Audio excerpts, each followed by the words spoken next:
ನಮಸ್ಕಾರ. ಮೆಗಾ ಸುದ್ದಿ ವಿಶೇಷ ಚರ್ಚಾ ಕಾರ್ಯಕ್ರಮಕ್ಕೆ ಸ್ವಾಗತ. ನಾನು ಸಂಪತ್ ವಂಡಾರು. ಭಾರತದಲ್ಲಿ ಮತ್ತೊಂದು ಮಂಕಿ ಪಾಕ್ಸ್ ಸೋಂಕು ದೃಢಪಟ್ಟಿದೆ. ಹರಿಯಾಣ ಮೂಲದ 26 ವರ್ಷದ ಯುವಕನಲ್ಲಿ ಈ ಸೋಂಕು ಪತ್ತೆಯಾಗಿದೆ. ಸಾಕಷ್ಟು ಆತಂಕಕ್ಕೂ ಕೂಡ ಎಡೆ ಮಾಡಿಕೊಡ್ತಾ ಇದೆ. ಯಾಕಂತ ಹೇಳಿದ್ರೆ ಈ ವ್ಯಕ್ತಿ ಬಂದಿರೋದು ಆಫ್ರಿಕಾ ದೇಶದಿಂದ ಭಾರತಕ್ಕೆ ಬಂದಂತ ಓರ್ವ ವ್ಯಕ್ತಿಯಲ್ಲಿ ಈ ಮಂಕಿ ಪಾಕ್ಸ್ ಕಾಣಿಸ್ಕೊಂಡಿದೆ ಅಂತ ಹೇಳಿದ್ರೆ ಏನಾಗಿರಬಹುದು ಈ ಮಂಕಿ ಪಾಕ್ಸ್ ಅಂದ್ರೆ, ಇದು ಹೆಂಗ್ ಹರಡುತ್ತೆ, ಎಷ್ಟು ಮಾರಕವಾಗಿದೆ, ಇದರಿಂದ ಉಂಟಾಗುವಂತ ತೊಂದರೆಗಳು ಏನೇನು, ಇದೇ ವಿಚಾರದ ಕುರಿತು ನಾವು ನಿಮಗೆ ಈ ವಿಶೇಷ ಕಾರ್ಯಕ್ರಮದಲ್ಲಿ ಮಾಹಿತಿಯನ್ನ ಕೊಡ್ತಾ ಹೋಗ್ತೀವಿ. ಇದೇ ನಮ್ಮ ಚರ್ಚಾ ವಿಷಯ. ಮತ್ತೊಂದು ಎಂಪಾಕ್ಸ್, ಹೇಗೆ ಬರುತ್ತೆ ವೈರಸ್?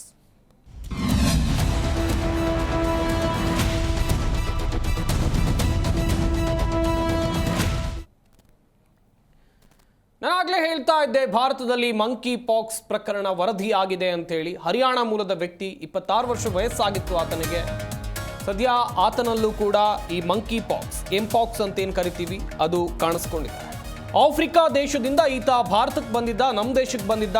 ಸರ್ವೇ ಸಾಮಾನ್ಯ ಆತಂಕ ನಮ್ಮ ದೇಶದ ಜನರಿಗೂ ಕೂಡ ಇರುತ್ತೆ, ಎಲ್ಲಿ ಭಾರತದಲ್ಲಿ ಇದು ಕೂಡ ಸ್ಪ್ರೆಡ್ ಆಗಿಬಿಡುತ್ತೋ ಕೊರೋನಾ ರೀತಿಯಲ್ಲೇ ಅಂತೇಳಿ.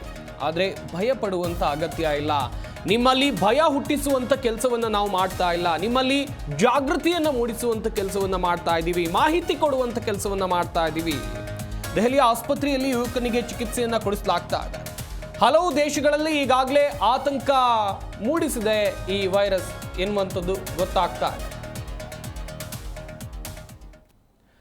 ಹಾಗಾದ್ರೆ ಈ ಮಂಕಿ ಪಾಕ್ಸ್ ಹೆಂಗ್ ಹರಡುತ್ತೆ, ಇದರ ಕುರಿತಾಗಿ ನೋಡ್ತಾ ಹೋಗೋದಾದ್ರೆ, ಆಫ್ರಿಕಾದಲ್ಲಿ ಸಾಕಷ್ಟು ಸಾವು ನೋವಿಗೆ ಈ ವೈರಸ್ ಈಗಾಗಲೇ ಕಾರಣ ಆಗಿದೆ.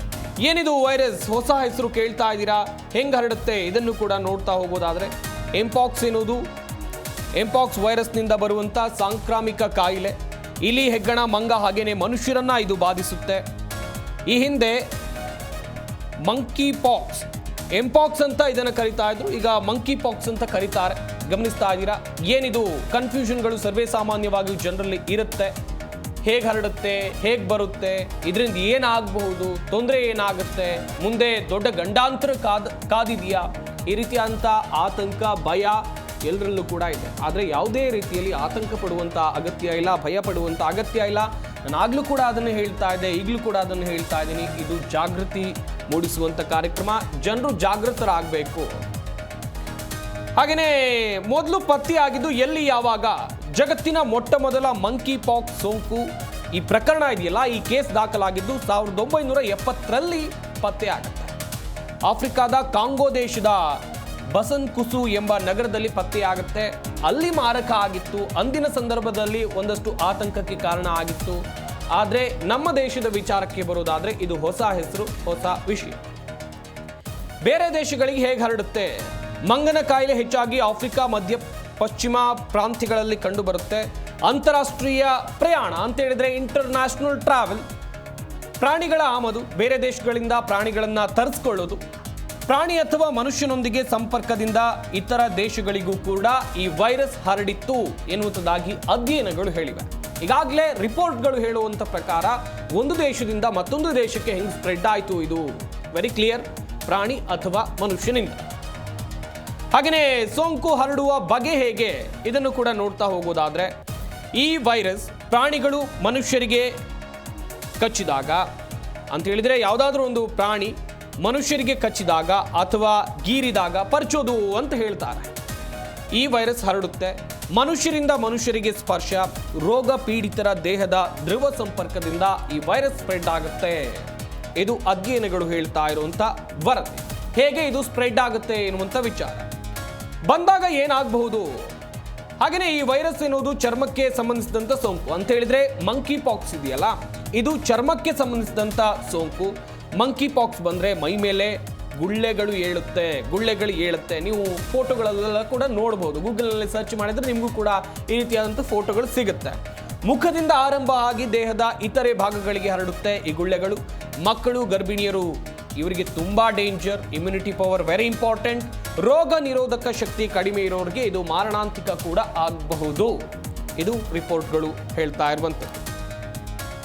ಹಾಗೆಯೇ ಇದನ್ನು ತಡೆಗಟ್ಟೋದು ಹೇಗೆ, ಮುಂದಿನ ಹಂತದಲ್ಲಿ ಕೂಡ ಅದನ್ನು ನೋಡ್ತಾ ಹೋಗೋಣ. ಕಾಯಿಲೆಯ ಸೂಚನೆ, ಈ ವೈರಸ್ ಬಂದ್ರೆ ಸೂಚನೆ ಹೆಂಗಿರುತ್ತೆ ಅಂತ ಹೇಳಿದ್ರೆ ಯಾವ ರೀತಿಯ ಅಂತ ಲಕ್ಷಣಗಳು ಇರುತ್ತೆ? ಜ್ವರ, ತಲೆನೋವು, ಸ್ನಾಯು ನೋವು, ಕೆಮ್ಮು, ಆಯಾಸ, ಚಳಿ, ಗಂಟಲು ನೋವು, ದೃಷ್ಟಿ ದೋಷ ಕೂಡ ಕಂಡುಬರುತ್ತೆ. ಇವು ಎಂಪಾಕ್ಸ್ ರೋಗಿಗಳಲ್ಲಿ ಕಂಡುಬರುವಂಥ ಪ್ರಮುಖ ಲಕ್ಷಣಗಳು. ಗಮನಿಸಬೇಕು. ವಿಪರೀತ ಚಳಿ ಇರುತ್ತೆ, ತಲೆನೋವು ಇರುತ್ತೆ, ಸ್ನಾಯು ನೋವು, ಕೆಮ್ಮು, ಆಯಾಸ, ಚಳಿ, ಗಂಟಲು ನೋವು, ದೃಷ್ಟಿ ದೋಷ ಸಮಸ್ಯೆಗಳು ಕೂಡ ಎದುರಾಗಬಹುದು. ಆ್ಯಂಡ್ ಇದನ್ನು ತಡೆಗಟ್ಟೋದು ಹೇಗೆ?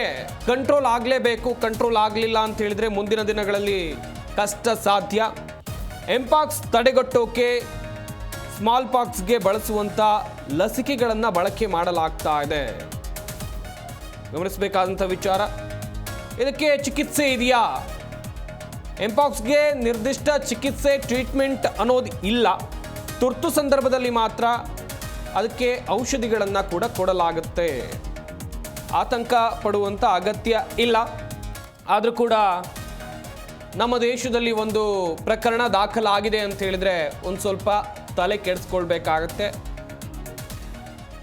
ಸದ್ಯ ಈ ಸಂಬಂಧ ಕೇಂದ್ರ ಸರ್ಕಾರ ಆಗಿರಬಹುದು, ರಾಜ್ಯ ಸರ್ಕಾರಗಳಿಗೆ ಈಗಾಗಲೇ ಸೂಚನೆಯನ್ನು ಕೊಟ್ಟಿದೆ. ವಿದೇಶದಿಂದ ಬರುವಂಥ ಪ್ರಯಾಣಿಕರ ಮೇಲೆ ಕಟ್ಟೆಚ್ಚರವನ್ನು ವಹಿಸಿ ಎನ್ನುವಂಥದ್ದಾಗಿ ಯಾವುದೇ ರೀತಿಯಾದಂಥ ಲಕ್ಷಣಗಳು ಕಂಡು ಬಂದರೆ ಅವರನ್ನು ತಪಾಸಣೆಗೆ ಒಳಪಡಿಸಲಾಗುತ್ತೆ.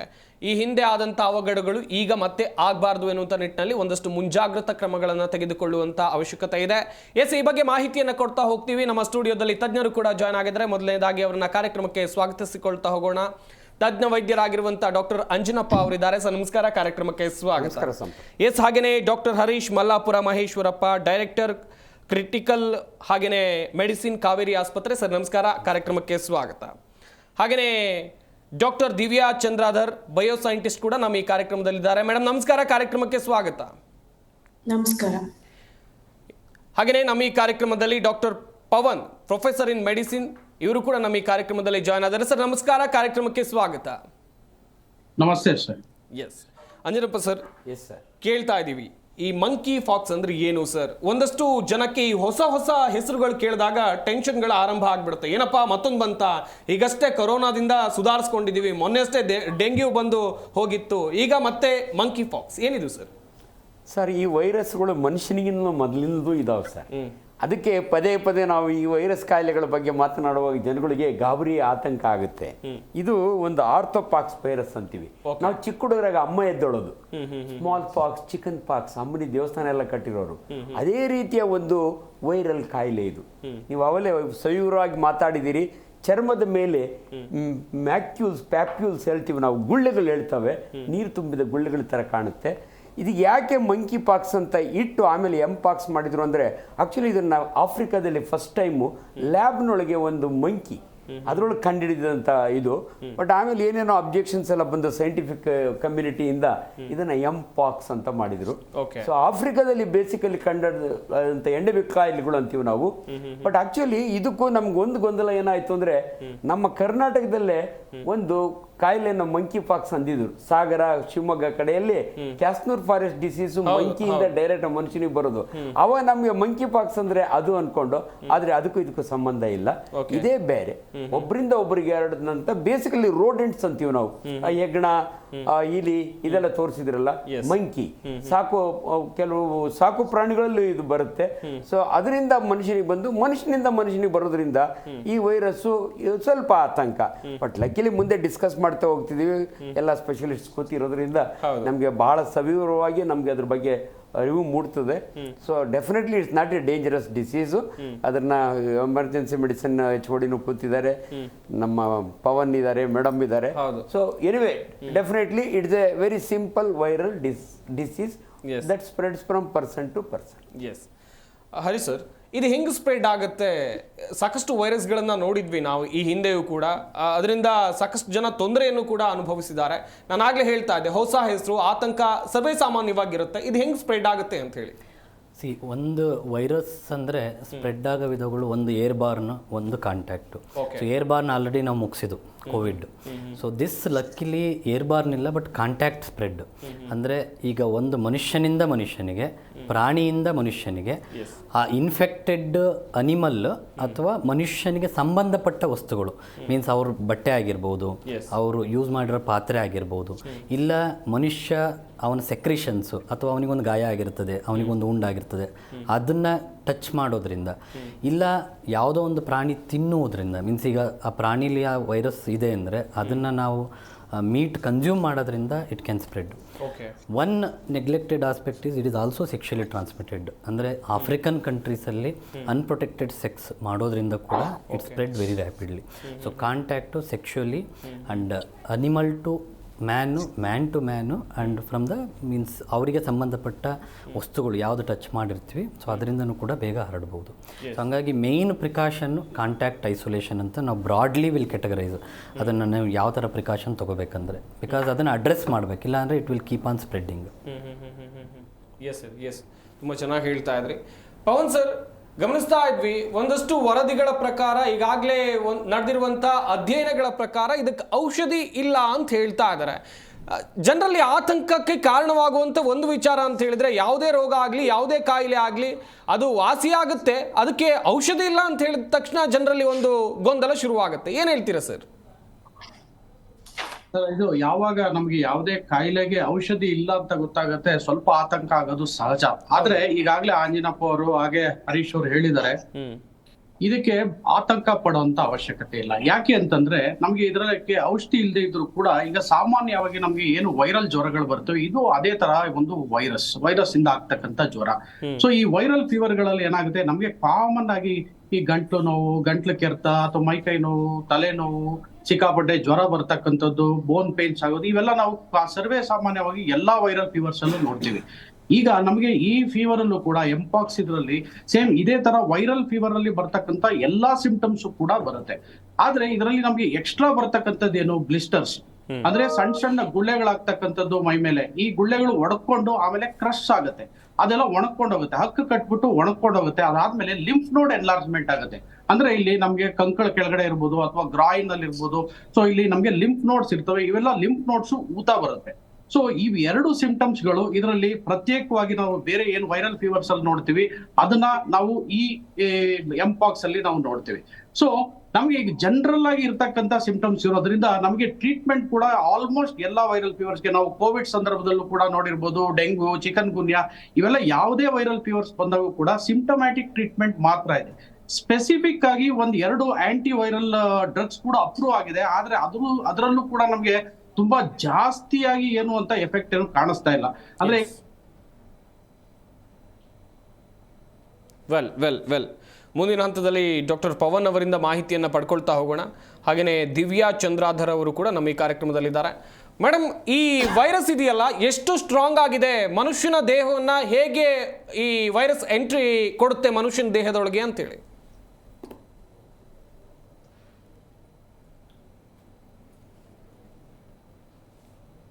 ವೆಲ್ ಮುಂದಿನ ಹಂತದಲ್ಲಿ ಇಬ್ಬರನ್ನು ಕೂಡ ಸಂಪರ್ಕ ಮಾಡುವಂಥ ಕೆಲಸವನ್ನು ಮಾಡ್ತೀವಿ.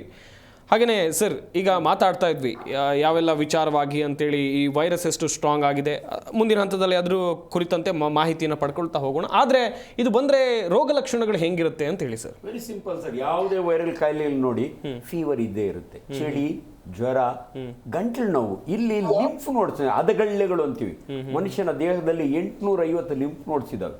ಪರ್ಟಿಕ್ಯುಲರ್ ಕಂಕ್ಳಲ್ಲಿ, ಕುತ್ತಿಗೆಯಲ್ಲಿ, ತೊಡೆ ಸಂದಿಯಲ್ಲಿ, ಅವೆಲ್ಲ ದೊಡ್ಡವಾಗ್ತವೆ. ಏನೋ ಒಂಥರ ಪೇನ್. ಆಮೇಲೆ ಪೇನ್ ಇರುತ್ತೆ. ಆಮೇಲೆ ಬಿಗಿನಿಂಗ್ ನಲ್ಲಿ ನಾವು ಇನ್ಕ್ಯುಬೇಷನ್ ಪೀರಿಯಡ್ ಅಂತೀವಿ. ಒಬ್ಬ ಮನುಷ್ಯನಿಗೆ ಆ ವೈರಸ್ ಎಂಟರ್ ಆದ್ರೆ 3 to 14 days 17 days ನೊಳಗೆ ಯಾವ ಬೇಕಾದ್ರೂ ರ್ಯಾಷಸ್ ಬರ್ಬೋದು. ಈ ಜ್ವರ ಅದೆಲ್ಲ ಬಂದಾಗ ಸಾಮಾನ್ಯ ಫ್ಲೂ ಒಳಗೂ ಜ್ವರ ಇರುತ್ತೆ, ಅವಾಗ ಗೊತ್ತಾಗಲ್ಲ. ಅದಕ್ಕೆ ಒನ್ಸ್ ಬ್ಲಿಸ್ಟರ್ ಸ್ಟಾರ್ಟ್ ಆಯ್ತು ಅಂದ್ರೆ ಮೈ ತುಂಬಾ ನೋಡಿ, ಅದು ನೋಡ್ಲಿಕ್ಕೆ ವೆರಿ ಟಿಪಿಕಲ್. ಯೂಶಲಿ ಎಡ್ಡೆಣ್ಣೆಕ್ಕಿಂದ ಶುರು ಆಗುತ್ತೆ, ಆಮೇಲೆ ಅಂಗೈ ಇದಕ್ಕೆಲ್ಲ ಬಂದ್ರೆ.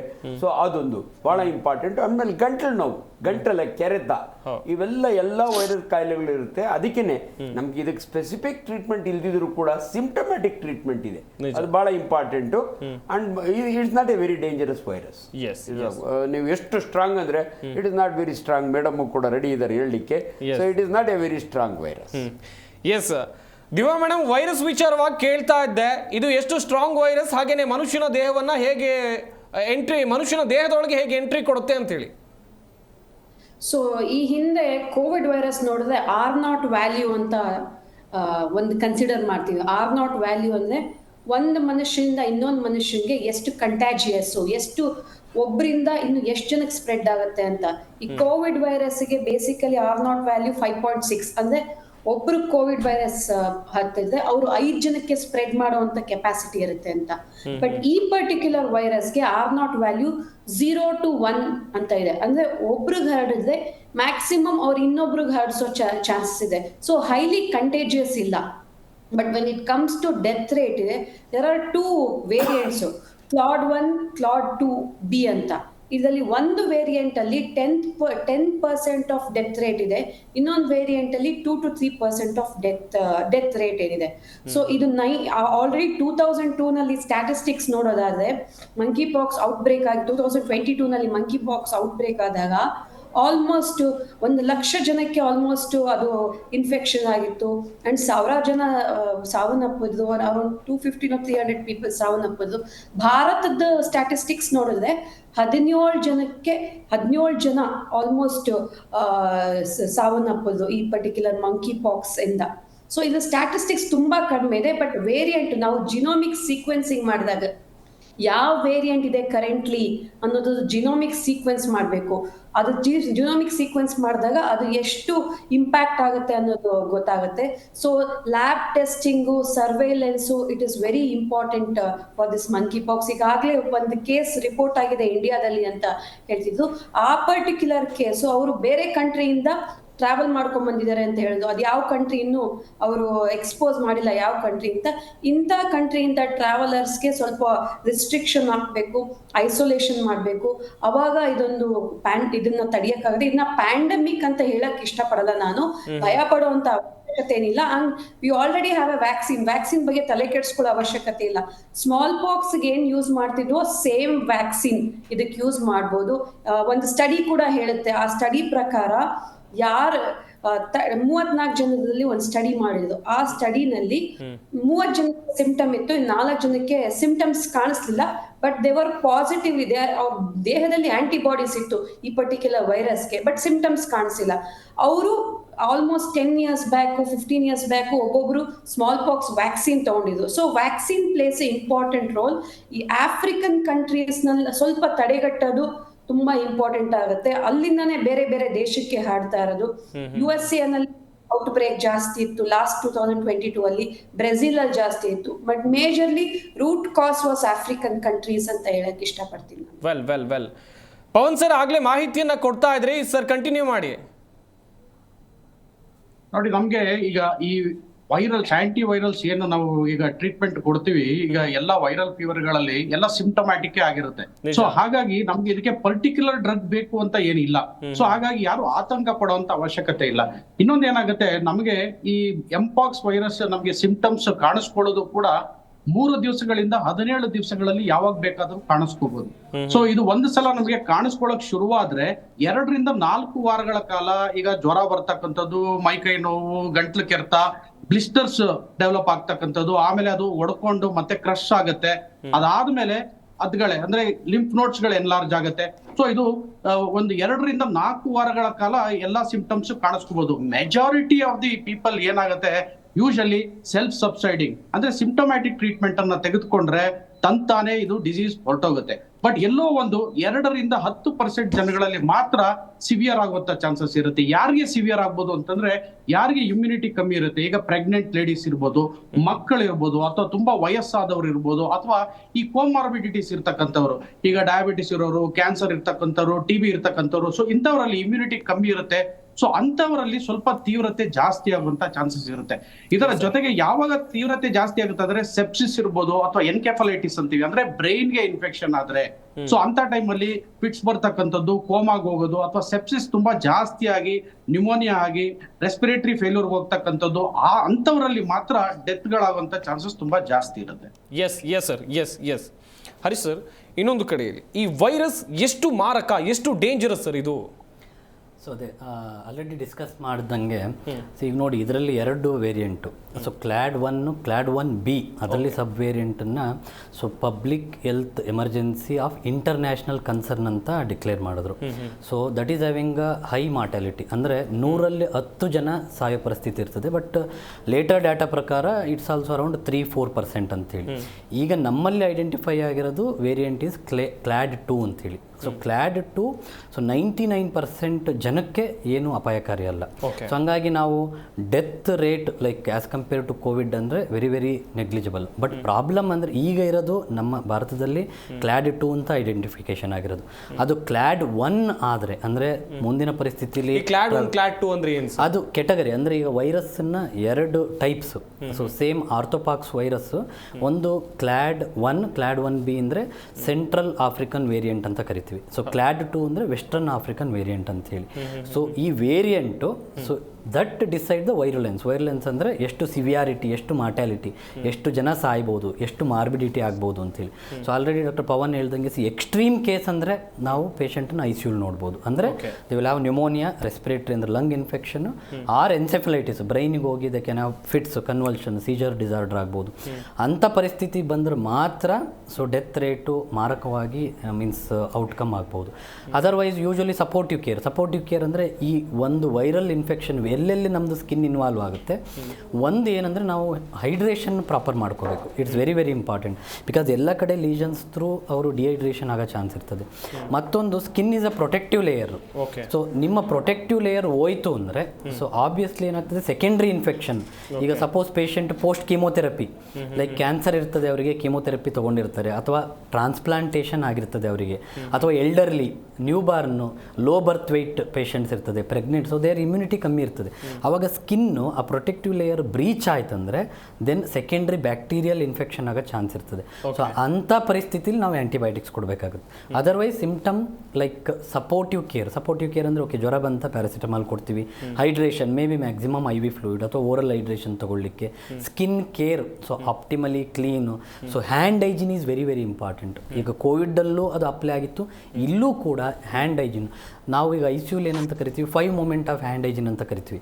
ಸೊ ಆ ಥರ hand hygiene, so chlorhexidine based, alcohol based hand rub, all those things will help in this scenario also. So ಭಯಪಡೋ ಅವಶ್ಯಕತೆ ಇಲ್ಲ, because clade 2 is the current concern in India. So globally clade 1B has been declared as like ನಾನು ಹೇಳ್ದಂಗೆ public health emergency of international concern ಅಂತ WHO declare ಮಾಡಿದೆ. Well sir, doctor ಹೇಳ್ತಾ ಇದ್ರು ಎಲ್ಲ ವೈರಸ್ಗಳಿಗೂ ಕೂಡ ನಾವು ಸ್ವಚ್ಛತೆಯನ್ನು ಕಾಪಾಡೋದು ವೆರಿ ಇಂಪಾರ್ಟೆಂಟ್. ಕೋವಿಡ್ ಬಂದಾಗಲೂ ಹೇಳ್ತಾ ಇದ್ರು ದಿನನಿತ್ಯ ಕೈ ತೊಳಿರಿ, ಪ್ರತಿ ಸಲನೂ ಕೈ ತೊಳಿರಿ, ಸ್ಯಾನಿಟೈಸ್ ಮಾಡ್ಕೊಳ್ಳಿ ಅಂತೇಳಿ. ಡೆಂಗ್ಯೂ ಬಂದಾಗಲೂ ಮನೆ ಸುತ್ತಮುತ್ತ ಕ್ಲೀನಾಗಿ ಇಡಿ, ಸೊಳ್ಳೆ ಉತ್ಪತ್ತಿ ಆಗುತ್ತೆ ಅಂತೇಳಿ. ಈ ವೈರಸ್ ವಿಚಾರಕ್ಕೆ ಬರೋದಾದ್ರೆ ಸರ್ ಭಾಳ ಇಂಪಾರ್ಟೆಂಟ್. ಎಲ್ಲ ಆಲ್ಮೋಸ್ಟ್ ಡಿಸ್ಕಸ್ ಮಾಡ್ತಾ ಇದ್ದೀವಿ.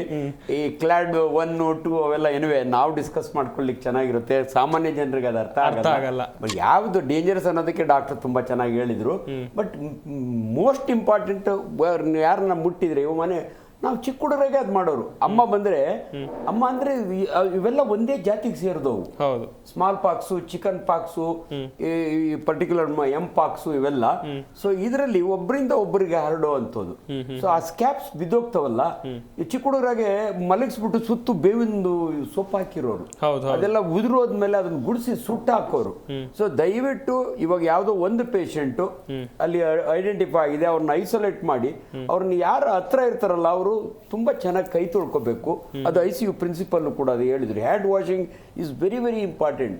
ಬರೀ ಹ್ಯಾಂಡ್ ವಾಷಿಂಗ್ ಅಲ್ಲ, ನಾನು ಭಾಳ ಜನ ಶಾಲಾ ಮಕ್ಕಳಿಗೆ ಶಾಲೆಗೆ ಹೋದಾಗ ಹೇಳ್ತೀನಿ, ನಿಮ್ಮ ಮಕ್ಕಳು ಉಗುರು ಕಟ್ ಮಾಡಿಸ್ರಿ ಅಂತ. ಉಗುರು ಟ್ರಿಮ್ ಮಾಡಲ್ಲ.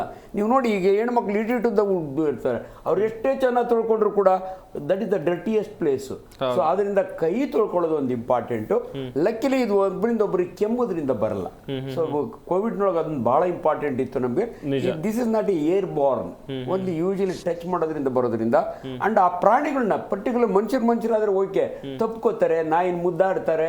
ಸೊ ಅದೇ ತರ ಕೋಸಿನ ಯಾರು ಮುದ್ದಾಡಲ್ಲ, ಬಟ್ ಆದ್ರೂ ಕೂಡ ಕೆಲವು ಸಾಕು ಪ್ರಾಣಿಗಳು.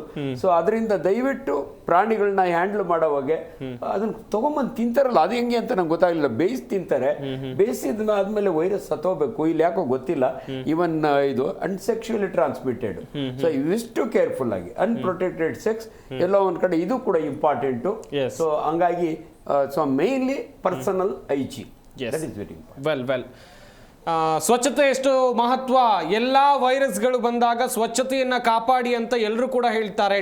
ಪದೇ ಡಾಕ್ಟರ್ಗಳು ಹೇಳುವಂಥದ್ದು, ವೈದ್ಯರು ಕೊಡುವಂಥ ಸಲಹೆ, ಸ್ವಚ್ಛತೆ ಕಾಪಾಡಿದರೆ ನೀವು ಎಲ್ಲ ವೈರಸ್ಗಳಿಂದ ದೂರ ಇರಬಹುದು ಅಂತೇಳಿ. ಆಫ್ರಿಕಾದಲ್ಲಿ ಮಂಕಿ ಪಾಕ್ಸ್ ಸಾಕಷ್ಟು ಸಾವು ನೋವಿಗೆ ಈಗಾಗಲೇ ಕಾರಣ ಆಗಿದೆ. ಈ ಎಂಪಾಕ್ಸ್ ಆರಂಭದ ಬೆನ್ನಲ್ಲೇ ಈ ಒಂದು ಕಡೆಯಲ್ಲಿ ಭಾರತದಲ್ಲಿ ಕೇಸ್ ಏನು ದಾಖಲಾಯಿತು, ಈ ಬೆನ್ನಲ್ಲೇ ನೋಡ್ತಾ ಹೋಗೋದಾದರೆ ಸಾಕಷ್ಟು ಆತಂಕ ಕೂಡ ಎದುರಾಗ್ತಾ ಇದೆ. ಪವನ್ ಸರ್ ಹತ್ರ ಮಾಹಿತಿಯನ್ನು ಪಡ್ಕೊಳ್ತಾ ಹೋಗೋಣ. ಪವನ್ ಸರ್, ಈಗ ಆಫ್ರಿಕಾದಲ್ಲಿ ಕೂಡ ಒಂದಷ್ಟು ಸಾವು ನೋವು ಸಂಭವಿಸಿದೆ ಅನ್ನುವಂಥ ವಿಚಾರ ಗೊತ್ತಾಗ್ತಾ ಇದ್ದಂತೆ ನಾವು ಆತಂಕದ ವಿಚಾರವಾಗಿ ಆಗಲೇ ಮಾತನಾಡ್ತಾ ಇದ್ವಿ. ಭಾರತದಲ್ಲಿ ಜಸ್ಟ್ ದಾಖಲಾಗಿರೋದು ಈಗ ಒಂದು ಕೇಸ್ ಅಷ್ಟೇ. ಮುಂದಿನ ಹಂತದಲ್ಲಿ ತಡೆಗಟ್ಟೋಕೆ, ಈ ವೈರಸ್ ಹರಡದಂತೆ ತಡೆಗಟ್ಟೋಕೆ ಯಾವೆಲ್ಲ ಕ್ರಮವನ್ನು ಕೈಗೊಳ್ಳಬೇಕು ಅಂತೇಳಿ? ನೋಡಿ, ನಾವು ಇದರಲ್ಲಿ ಒಂದು ವಿಷಯ ಗಮನಿಸಬೇಕು. ಆಫ್ರಿಕಾದಲ್ಲಿ ಯಾಕೆ ಈ ಕೇಸ್ಗಳು ಜಾಸ್ತಿ ಇದೆ ಅನ್ನೋದಕ್ಕೆ ಮುಖ್ಯವಾದ ಕಾರಣ ಅದು ನೋಡಿ, ಅಂಡರ್ ಡೆವಲಪ್ಡ್ ನೇಷನ್ಸ್ ಅಲ್ಲಿ ಈ ವೈರಸ್ ಕಾಣಿಸ್ಕೊತಾ ಇದೆ. ಅಂದ್ರೆ ಕಾಂಗೋ, ನೈಜೀರಿಯಾ, ಸೂಡಾನ್.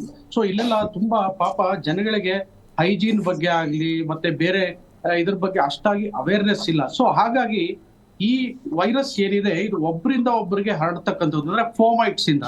ಈಗ ಯಾರು ಇನ್ಫೆಕ್ಟೆಡ್ ಆಗಿರ್ತಾರೆ, ಈಗ ಪ್ರಾಣಿಗಳಿಂದ ಮನುಷ್ಯರಿಗೆ ಬರುತ್ತೆ. ಸೊ ಮನುಷ್ಯರು ಒಬ್ರು ಹೋಗಿ ಯಾವ್ದಾದ್ರು ಒಂದು, ಈಗ ಬಟ್ಟೆ ಇರ್ಬೋದು, ಬೆಡ್ ಇರ್ಬೋದು, ಅಥವಾ ಯಾವುದೇ ತಿನಿಸಿರ್ಬೋದು, ಇದನ್ನ ಟಚ್ ಮಾಡಿದಾಗ ಆ ಫೋಮೈಟ್ಸ್ ಏನಾಗುತ್ತೆ, ಒಬ್ರಿಂದ ಒಬ್ಬರಿಗೆ ಇವರು ಟಚ್ ಮಾಡ್ತಾ ಹೋಗಿ ಹರಡ್ತಾ ಹೋಗುತ್ತೆ. ಸೊ ಇದು ಡೈರೆಕ್ಟ್ ಕಾಂಟ್ಯಾಕ್ಟ್ ಇಂದ ಆಗ್ತಕ್ಕಂಥದ್ದು. ಹಾಗೆ ಈಗಾಗಲೇ ಡಾಕ್ಟರ್ ಆಂಜಿನಪ್ಪ ಅವರು ಹಾಗೆ ಹರೀಶ್ ಅವರು ಹೇಳಿದಾಗೆ ಸೆಕ್ಷುವಲ್ ಕಾಂಟ್ಯಾಕ್ಟ್ ಇವೆಲ್ಲದ್ರಿಂದ ಕೂಡ ಆಗುತ್ತೆ. ಅಲ್ಲೆಲ್ಲೋ ಒಂದು ಕಡೆ ಜನಗಳಿಗೆ ಸ್ವಲ್ಪ ಈ ಅವೇರ್ನೆಸ್ ಕೊರತೆ ಇದೆ. ಸೊ ಹಾಗಾಗಿ ಆಫ್ರಿಕಾ ದೇಶದಲ್ಲಿ ಇದು ತುಂಬಾ ಜಾಸ್ತಿ ಮಟ್ಟದಲ್ಲಿ ಕಾಣಿಸ್ಕೊಂಡಿದೆ. ಹಾಗೂ ಆಲ್ಮೋಸ್ಟ್ ನಾವು ನೋಡ್ದಂಗೆ 2020-22 ಸಾಕಷ್ಟು ವರ್ಷಗಳಲ್ಲಿ ಇದು ಔಟ್ ಬ್ರೇಕ್ ಆಗಿದೆ. ಪ್ರತಿ ಸಲ ಆದಾಗೂ 1 ಲಕ್ಷ 2 ಲಕ್ಷ ಜನ ಹಾಗೆ ಅಫೆಕ್ಟ್ ಆಗ್ತಾರೆ. ಅದರಲ್ಲಿ ಒಂದು 100, 150, 200 ಜನಗಳ ಸಾವು ಕೂಡ ಆಫ್ರಿಕಾದಲ್ಲಿ ಆಗ್ತಾ ಇದೆ. ಅದೇ ಬೇರೆ ದೇಶಗಳಿಗೆ ಹೋಲಿಸಿದಾಗ ಇಲ್ಲಿ ಜಾಸ್ತಿ ಇದೆ, ಆದ್ರೆ ಬೇರೆ ದೇಶಗಳಲ್ಲಿ ಅಷ್ಟಾಗಿಲ್ಲ. ಈಗ ನಾವು ಅಲ್ಲೊಂದು ಇಲ್ಲೊಂದು ಸ್ಪೊರಾಡಿಕ್ ಇವೆಂಟ್ಸ್ ಅಂತೀವಿ, ಅಂದ್ರೆ ಅಮೆರಿಕಾದಲ್ಲಿ ಸ್ವಲ್ಪ ಕಾಣಿಸ್ಕೋತು, ಹಾಗೆ ಬ್ರೆಜಿಲ್ ನಲ್ಲಿ ಕಾಣಿಸ್ಕೋತು. ಈಗ ನಮ್ಮ ಇಂಡಿಯಾದಲ್ಲಿ ಇಲ್ಲಿ ಇರೋರಲ್ಲಿ ಕಾಣಿಸ್ಕೊಂಡಿಲ್ಲ. ಯಾರೀಗ ಹೊರ ದೇಶದಿಂದ ಇಲ್ಲಿಗೆ ಬಂದಿದ್ದಾರೆ, ಸೊ ಅಂತವ್ರು ಅಲ್ಲಿಂದ ಆ ಡಿಸೀಸ್ ಅನ್ನ ತೆಗೆದುಕೊಂಡು ಇಲ್ಲಿ ಬಂದಿದ್ದಾರೆ. ಸೊ ಇದನ್ನ ನೋಡಿದ್ರೆ ಈ ಪ್ಯಾಟರ್ನ್ ನಾವು ಯಾವ ರೀತಿಯಾಗಿ ಇದನ್ನ ತಡೀಬಹುದು ಅಂತ ನೋಡ್ಬೋದು. ಈಗಾಗಲೇ ತುಂಬಾ ಚೆನ್ನಾಗಿ ಅದನ್ನ ವಿವರಿಸಿದ್ದಾರೆ ಕೂಡ. ಮೇನ್ ಏನಂದ್ರೆ ಹೈಜೀನ್ ಪ್ರಾಪರ್ ಆಗಿ ಮೇಂಟೈನ್ ಮಾಡಬೇಕು. ಈಗ ನಾವು ಆಫ್ರಿಕಾ ದೇಶಗಳಲ್ಲಿ ಎಲ್ಲಿ ಜಾಸ್ತಿ ಇದೆ, ಜನಗಳಿಗೆ ಹೈಜೀನ್ ಬಗ್ಗೆ ಒಂದು ಅವೇರ್ನೆಸ್ ಅನ್ನ ಕ್ರಿಯೇಟ್ ಮಾಡಬೇಕು. ಇದು ಯಾಕಂದ್ರೆ ಒಂದು ಪರ್ಸನ್ ಆಗ್ಲಿ ಅಥವಾ ಒಂದು ವರ್ಗದವರಾಗ್ಲಿ ಮಾಡ್ತಕ್ಕಂಥದ್ದಲ್ಲ. ಇದನ್ನ WHO ಕೂಡ ಒಂದು ತುಂಬಾ ಲಾರ್ಜರ್ ಲೆವೆಲ್ ಅಲ್ಲಿ ತೆಗೆದುಕೊಂಡು ಈ ಸರ್ಕಾರಗಳನ್ನು ಕೂಡ ಇನ್ವಾಲ್ವ್ ಮಾಡಿಕೊಂಡು ಸಾಕಷ್ಟು ಜನಕ್ಕೆ ಈ ಹೈಜೀನ್ ಯಾವ ರೀತಿಯಾಗಿ ಮೇಂಟೈನ್ ಮಾಡಬೇಕು, ಹ್ಯಾಂಡ್ ವಾಷಿಂಗ್ ಇಂಪಾರ್ಟೆನ್ಸ್ ಬಗ್ಗೆ ಆಗ್ಲಿ, ಸೋಷಿಯಲ್ ಡಿಸ್ಟೆನ್ಸಿಂಗ್ ಬಗ್ಗೆ, ಮಾಸ್ಕ್ ಗಳು ಧರಿಸುವಿಕೆ ಬಗ್ಗೆ ಈಗಾಗಲೇ ಸಾಕಷ್ಟು ಅವೇರ್ನೆಸ್ ಗಳೆಲ್ಲ ಆ ದೇಶಗಳಲ್ಲಿ ಕೂಡ ಮಾಡ್ತಾ ಇದ್ದಾರೆ.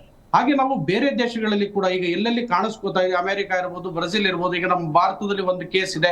ಸೊ ನಾವು ಒಂದು ಕೇಸ್ ಅಂತ ನೆಗ್ಲೆಕ್ಟ್ ಮಾಡೋದಲ್ಲ, ಯಾಕಂದ್ರೆ ಅಲ್ಲಿಂದ ಮತ್ತೆ ಡೈರೆಕ್ಟ್ ಕಾಂಟ್ಯಾಕ್ಟ್ ಅಥವಾ ಈ ಫೋಮೈಟ್ಸ್ ಇಂದ ಒಬ್ಬರಿಂದ ಒಬ್ಬರಿಗೆ ಹರಡೋದ್ರಿಂದ ನಾವು ಕೂಡ ಅಲ್ಲಿ ಈಗ ಯಾರ್ಯಾರು ಅಲ್ಲಿ ಈಗ ಪಾಸಿಟಿವ್ ಬಂದಿದ್ದಾರೆ, ಸೊ ಅವರ ಕ್ಲೋಸ್ ಕಾಂಟ್ಯಾಕ್ಟ್ಸ್ ಇರ್ಬೋದು, ಅಂತವ್ರನ್ನ ನಾವೀಗ ಟೆಸ್ಟಿಂಗ್ ಮೂಲಕ ನಾವು ಇದರಲ್ಲಿ ಟೆಸ್ಟಿಂಗ್ ಮಾಡ್ಬೇಕಂತಂದ್ರೆ ಈಗ PCR ಟೆಸ್ಟಿಂಗ್ ಇದೆ. ನಾವು DNA ವೈರಸ್ ಐಸೋಲೇಟ್ ಮಾಡಿ ಅದನ್ನ ಡಿಸೀಸ್ ಬಂದಿದೆ ಇಲ್ಲ ಅಂತ ನಾವು ನೋಡ್ಬೋದಾಗಿದೆ. ಸೊ ಅಲ್ಲಿ ಯಾರ್ಯಾರು ಅವ್ರ ಕಾಂಟ್ಯಾಕ್ಟ್ ಅಲ್ಲಿ ಬಂದಿದ್ದಾರೆ ಅಂತವ್ರನ್ನ ನಾವು ಟೆಸ್ಟ್ ಮಾಡಿ ಅವ್ರನ್ನ ಕ್ವಾರಂಟೈನ್ ಮಾಡ್ಬೇಕಾಗತ್ತೆ.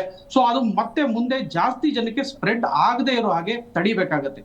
ಇದು ನಮಗೆ ಕೋವಿಡ್ ತರ ಈಗ ಏರ್ ಬಾರ್ನ್ ಅಲ್ಲ ನೋಡಿ. ಏರ್ ಬಾರ್ನ್ ಆಗಿದ್ರೆ ಕೆಮ್ಮದಾಗ ಈ ಕಫ ಡ್ರಾಪ್ಲೆಟ್ಸ್ ನಾವು ಗಾಳಿಯಲ್ಲಿ ಎಲ್ಲಾ ಕಡೆ ಹೋಗಿ ಸಾಕಷ್ಟು ಜನಕ್ಕೆ ಅದು ಸ್ಪ್ರೆಡ್ ಆಗುತ್ತೆ. ಈಗಾಗಲೇ ಮೇಡಮ್ ಹೇಳಿದ್ರು ನಾವು R0 ವ್ಯಾಲ್ಯೂ ಮೇಲೆ ಇದ್ ಮಾಡ್ತಾ ಇದ್ವಿ ಅಂತ. ಸೊ ಇದು ಕೋವಿಡ್ ತರ ಸ್ಪ್ರೆಡ್ ಆಗೋದಿಲ್ಲ, ಯಾಕಂದ್ರೆ ಡೈರೆಕ್ಟ್ ಕಾಂಟ್ಯಾಕ್ಟ್ ಅಲ್ಲಿ ಆಗೋದ್ರಿಂದ ಇದು ಎಲ್ಲೋ ಒಂದು ಕಡೆ ಆ ಸ್ಪ್ರೆಡ್ ಒಂದು ಕೆಲವಾರು ಜಾಗಗಳಿಗೆ ಮಾತ್ರ ಸೀಮಿತಗೊಳ್ಳುತ್ತೆ. ಸೊ ಹಾಗಾಗಿ ಹೆಚ್ಚಾಗಿ ಆತಂಕ ಪಡೋದು ಬೇಕಾಗಿಲ್ಲ. ಆದ್ರೆ ಎಲ್ಲಿ ಇದು ಪಾಸಿಟಿವ್ ಕಾಣಿಸ್ಕೊಳ್ಳುತ್ತೆ ಅಂತಹ ಕಡೆ ಹುಷಾರಾಗಿರ್ಬೇಕಾಗುತ್ತೆ. ಎಸ್ಪೆಷಲಿ ಈಗ ಯಾರು ಈಗ ಕೆಲವು ಡಾಕ್ಟರ್ಗಳಿರ್ಬೋದು, ವೆಟರ್ನರಿಯನ್ಸ್ ಇರ್ಬೋದು, ಎಲ್ಲಿ ಆ ಜಾಗಗಳಲ್ಲಿ ಕೆಲಸ ಮಾಡ್ತಿದ್ದಾರೆ ಅಥವಾ ಈ ಅನಿಮಲ್ಸ್ ಜೊತೆ ಕಾಂಟ್ಯಾಕ್ಟ್ ಯಾರು ಬರ್ತಾರೆ, ಸೊ ಅಂತವರು ಹೈಜೀನ್ ಬಗ್ಗೆ ಗಮನ ವಹಿಸ್ಬೇಕಾಗತ್ತೆ, ಚೆನ್ನಾಗಿ ಹ್ಯಾಂಡ್ ವಾಶ್ ಮಾಡ್ಬೇಕಾಗತ್ತೆ. ಆಮೇಲೆ ಈ ಸ್ಕ್ರಾಚ್ ಗಳೇನಾದ್ರು ಆದ್ರೆ ಈ ಪ್ರಾಣಿಗಳ ಜೊತೆ ಇದ್ದಾಗ ಅದು ಎಲ್ಲಾದ್ರೂ ಸ್ಕ್ರಾಚ್ ಗಳಾಗೋದು, ಬೈಟ್ ಮಾರ್ಕ್ ಗಳಾಗೋದು ಇಂಥವೆಲ್ಲ ಇದ್ದಾಗ ಆದಷ್ಟು ಸ್ವಲ್ಪ ಹುಷಾರಾಗಿರ್ಬೇಕಾಗತ್ತೆ. ಇನ್ನೊಂದು ನಾವು ಇದನ್ನ ತಡೆಯೋದಕ್ಕೆ ಆತಂಕ ಪಡಬೇಕಾಗಿಲ್ಲ, ಯಾಕಂದ್ರೆ ವ್ಯಾಕ್ಸಿನ್ ಕೂಡ ಇದೆ. ಯಾಕಂದ್ರೆ ಇಲ್ಲಿ ನಾವು ಇನ್ನೊಂದು ನೋಡ್ಬೇಕು, 1980ರಲ್ಲಿ ಸ್ಮಾಲ್ ಪಾಕ್ಸ್ ಎಲ್ಲ ಫುಲ್ ಇಡೀ ವಿಶ್ವದಿಂದ ಹೊರಟೋಯ್ತು. ಈ ಸ್ಮಾಲ್ ಪಾಕ್ಸ್ ಹೋಗಾದ್ಮೇಲೆ ವ್ಯಾಕ್ಸಿನೇಷನ್ ಸ್ಟಾಪ್ ಮಾಡ್ತಾರೆ WHO. ಇದು ಆದ ಮೇಲೆ 1980ರಿಂದ ಈ ಎಂಪಾಕ್ಸ್ ಇದು ಡಿಸೀಸ್ ಕಾಣಿಸ್ಕೊಂಡಿದೆ. ಸೊ ಈ ಏನು ಸ್ಮಾಲ್ ಪಾಕ್ಸ್ ಗೆ ವ್ಯಾಕ್ಸಿನ್ ಯೂಸ್ ಮಾಡ್ತಾ ಇದ್ವಿ ಅದೇ ಎಂಪಾಕ್ಸ್ ಗೆ ತುಂಬಾ ಎಫೆಕ್ಟಿವ್ ಆಗಿದೆ. ಮೊದಲನೇ ಡೋಸ್ ಅನ್ನ ನಾವು ಈಗ ತೆಗೆದುಕೊಂಡ್ರೆ 4 ವಾರ ಬಿಟ್ಟು 2ನೇ ಡೋಸ್ ಅನ್ನ ತೆಗೆದುಕೊಂಡ್ರೆ ಈ ಡಿಸೀಸ್ ಅನ್ನ ತಡಿಬಹುದು. ಸೊ ಎಲ್ಲೆಲ್ಲಿ ಇದು ಎಂಡಮಿಕ್ ಆಗಿರುತ್ತೆ ಆ ಏರಿಯಾಗಳಲ್ಲಿ ಯಾರು ತುಂಬಾ ರಿಸ್ಕ್ ಇದಿರುತ್ತೆ, ಸೊ ಅಂತವರಿಗೆ ನಾವು ಈ ವ್ಯಾಕ್ಸಿನೇಷನ್ ಅನ್ನ ಕೊಟ್ಟು ಈ ಡಿಸೀಸ್ ಅನ್ನ ತಡಿಬಹುದಾಗಿದೆ. ಸೊ ಹಾಗಾಗಿ ಆತಂಕ ಪಡುವಂತ ಅವಶ್ಯಕತೆ. ಎಸ್ ಡಾಕ್ಟರ್ ತುಂಬ ಚೆನ್ನಾಗಿ ಹೇಳ್ತಾ ಇದ್ರು, ಆತಂಕ ಪಡುವಂಥ ಅವಶ್ಯಕತೆ ಇಲ್ಲ, ಹೇಗೆ ಕಂಟ್ರೋಲ್ ಮಾಡಬಹುದು ಇದನ್ನಂತೇಳಿ. ದಿವ್ಯಾ ಮೇಡಮ್, ಇನ್ನೊಂದು ಕಡೆಯಲ್ಲಿ ಈ ವೈರಸ್ನ ಇನ್ನೊಂದು ವೈರಸ್ ಜೊತೆಗೆ ಕಂಪೇರ್ ಮಾಡ್ಬೋದಾ ಅಂತೇಳಿ. ಈ ವೈರಸ್ನ ಬೇಸಿಕಲಿ ಸ್ಮಾಲ್ ಪಾಕ್ಸ್ ಏನ್ ಬಂದಿತ್ತು ಈ ಹಿಂದೆ, ಡಾಕ್ಟರ್ ಅಂಜನಪ್ಪ ಸರ್ ಆಗ್ಲೇ ಹೇಳಿದ್ರು, ಹಿಂದೆ ಅಮ್ಮ ಅಂತ ಏನ್ ಬರ್ತಿತ್ತು ಸೇಮ್ ಇದು ಆರ್ಥೋಪಾಕ್ಸ್ ಅನ್ನೋ ಒಂದು ಡಿಫ್ರೆಂಟ್ ವೇರಿಯಂಟ್ ಸೇರುತ್ತೆ ಹೊರತು ಆಲ್ಮೋಸ್ಟ್ ಸೇಮ್ ಸಿಂಪ್ಟಮ್ಸ್. ಅವಾಗ್ಲೂ ಬಾಡಿ ಮೇಲೆ ರ್ಯಾಷಸ್ ಬರ್ತಾ ಇತ್ತು, ಡೆತ್ಸ್ ಇತ್ತು. ಅದನ್ನ ಕಂಪ್ಲೀಟ್ ಆಗಿ 1980ನಲ್ಲಿ ಕಂಪ್ಲೀಟ್ ಆಗಿ ಇರಾಡಿಗೇಟ್ ಮಾಡ್ಬಿಟ್ಟಿದ್ವಿ ಆಲ್ಮೋಸ್ಟ್ ಸ್ಮಾಲ್ ಪಾಕ್ಸ್ ನ, because we had A very good vaccination. So same ಅದೇ ತರ ಸಿಂಪ್ಟಮ್ಸ್, ಮ್ಯಾಕ್ಸಿಮಮ್ ಸಿಂಪ್ಟಮ್ಸ್ ಅದೇ ತರ ಬರ್ತಾ ಇದೆ. ಬಟ್ ಇದು ಒಂದ್ ಲೆವೆಲ್ ಎನ್ಸೆಫಲಿಸ್, ನಿಮೋನಿಯಾ, ಸೀರಿಯಸ್ನೆಸ್ ಹೋದ್ರೆ ಆ ಲೆವೆಲ್ಗೆ ಹೋಗ್ತಾ ಇದೆ, ಅವಾಗ ಡೆತ್ ಕಾಸ್ ಆಗ್ತಾ ಇದೆ. ಸೊ ಇದು ಅದೇ ಟೈಪ್ ವೈರಸ್, ಅದೇ ಟೈಪ್ ಅಂತ ಹೇಳಕ್ ಇಷ್ಟಪಡ್ತೀನಿ. Most of the symptoms are the same, but the handling should be done very carefully. ಇವಾಗ ಈ ವೇರಿಯಂಟ್ ಬೇರೆ ಇರೋದ್ರಿಂದ ಏನು ಕ್ಲಾಡ್ 1 ಕ್ಲಾಡ್ 2 ಅಂತ ಹೇಳ್ತದ, ವ್ಯಾಕ್ಸಿನೇಷನ್ ಅದಕ್ಕೆ ವರ್ಕ್ ಆಗುತ್ತೆ ಅಂತಾನು ಪ್ರೂವ್ ಆಗಿದೆ. ಸ್ಮಾಲ್ ಪಾಕ್ಸ್ಗೆ ಏನ್ ವ್ಯಾಕ್ಸಿನೇಷನ್ ಯೂಸ್ ಮಾಡ್ತಿದ್ದು ವರ್ಕ್ ಆಗುತ್ತೆ ಅಂತ ಪ್ರೂವ್ ಆಗಿದೆ. ಬಟ್ ಈ ಆಫ್ರಿಕನ್ ಕಂಟ್ರೀಸ್ ಅಲ್ಲಿ ಮ್ಯಾಕ್ಸಿಮಮ್ ಆ ವ್ಯಾಕ್ಸಿನೇಷನ್ಸೇ ಇಲ್ಲ. ಒಂದು ಆಫ್ರಿಕಾ ದೇಶದಲ್ಲಿ ವ್ಯಾಕ್ಸಿನ್ ಪ್ರಿಪೇರ್ ಮಾಡುವಂತ ಕಂಪ್ನೀಸ್ಗಳೇ ಇಲ್ಲ. There is lot of requirement. ಅವರು ಸೆಲ್ಫ್ ಡಿಪೆಂಡೆಂಟ್ ಆಗ್ಬೇಕು ವ್ಯಾಕ್ಸಿನ್ಸ್ಗೆ. ಎವ್ರಿ ಟೈಮ್ ಯಾವ್ದಾದ್ರು ಒಂದು ಪ್ಯಾಂಡಮಿಕ್, ಎಂಡಮಿಕ್ ಅಥವಾ ಒಂದು ಡಿಸೀಸ್ ಔಟ್ ಬ್ರೇಕ್ ಆದ್ರೆ ಆಫ್ರಿಕಾ ಯಾವಾಗ್ಲೂ ಡಿಪೆಂಡ್ ಆಗೋದು WHO, ಗ್ಯಾವಿ, ಯುನಿಸೆಫ್. ಇವರು ಯಾವಾಗ ವ್ಯಾಕ್ಸಿನ್ಸ್ ನ ಅವ್ರಿಗೆ ರಿಲೀಸ್ ಮಾಡ್ತಾರೋ, ಇವ್ರು ಯಾವಾಗ ಫಂಡ್ಸ್ ಅವ್ರಿಗೆ ರಿಲೀಸ್ ಮಾಡ್ತಾರೋ ಅವಾಗ ಮಾತ್ರ ಅವ್ರಿಗೆ ಆಕ್ಸೆಸ್ ಸಿಗುತ್ತೆ. ಸೊ ಅಲ್ಲಿ ಅದೇ ರೂಟ್ ಕಾಸ್ ಇದೆ. ಆ ರೂಟ್ ಕಾಸ್ ನ ತಡೆಗಟ್ಟಬೇಕು ಅಂತ ಹೇಳಕ್ ಇಷ್ಟಪಡ್ತೀನಿ. ಸಿಂಪ್ಟಮ್ಸು ಬೇರೆ ಎಲ್ಲ ಆಲ್ಮೋಸ್ಟ್ ಸೇಮ್ ಇದೆ. ಬಟ್ ನಮ್ಮ ದೇಶದಲ್ಲಿ ಮ್ಯಾಕ್ಸಿಮಮ್ ತುಂಬಾ ಜನಗಳಿಗೆ ಆಗ್ಲೇ ಸ್ಮಾಲ್ ಪಾಕ್ಸ್ ವ್ಯಾಕ್ಸಿನ್ಸ್ ಆಗ್ಲೇ ತಗೊಂಡಿರ್ತಾರೆ.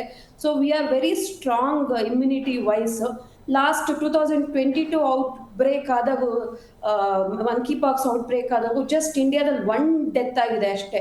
ಇಂಥ ಒಂದು ದೊಡ್ಡ ಕಂಟ್ರಿ, ದೊಡ್ಡ ಪಾಪ್ಯುಲೇಷನ್, 140-150 ಕೋಟಿ ಪಾಪ್ಯುಲೇಷನ್ ಅಲ್ಲಿ 1 ಡೆತ್ ಇಸ್ ನೆಗ್ಲಿಜಿಬಲ್. ಸೊ ಇದನ್ನ ಭಯ ಪಡುವಂತ ಅವಶ್ಯಕತೆ ಇಲ್ಲ ಅಥವಾ ಪ್ಯಾನಿಕ್ ಆಗುವಂತ ಅವಶ್ಯಕತೆ ಇಲ್ಲ. ಡೆಫಿನೆಟ್ಲಿ ಪ್ರಿವೆಂಟಿವ್ ಮೆಷರ್ಸ್ ತಗೋಬೇಕು ನಾವು. ವಾಟ್ ಪ್ರಿವೆಂಟಿವ್ ಮೆಷರ್ಸ್ ಅಂದ್ರೆ, ಆಸ್ ಆಲ್ರೆಡಿ ಟೋಲ್ಡ್, ಹೊರಗಡೆಯಿಂದ ಬರುವಂತವ್ರ ಬಗ್ಗೆ ಕೇರ್ಫುಲ್ ಆಗಿರ್ಬೇಕು.